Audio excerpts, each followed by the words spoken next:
И здравейте хора, аз съм Бузбагей. Днес ще ви покажа как да играете игри с джойстик и с контролите за PlayStation. За Xbox, извинете. Значи влизате в Google и пишете Better DS3. Ето, може да стигате всякаква версия. Ето, цъкате Download.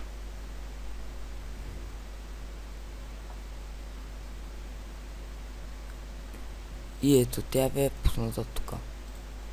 Тъй като аз съм си я инсталирал, вие ни трябва само цъкате и ви се включва. Ето, изпълни.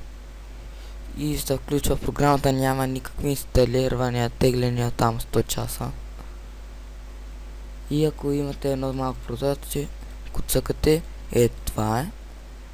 Ако тук би трябвало ви да нямате нищо, сега даже ще ви покажа като стартирам. Ето тук ви трябва да нямате нищо, цъкате New. Ето тук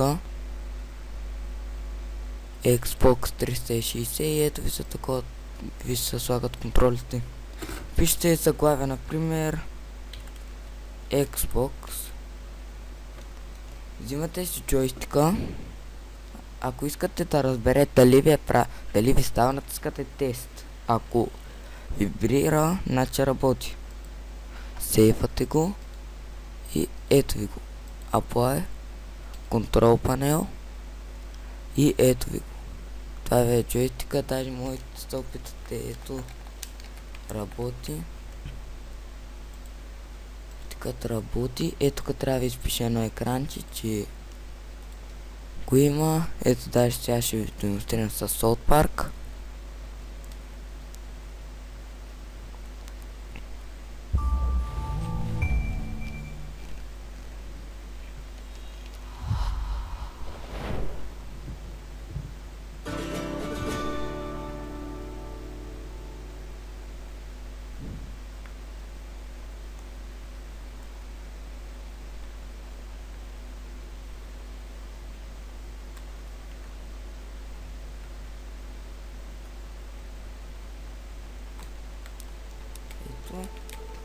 Аз, както знаете от първия ми епизод на играта, го имам, ето работи.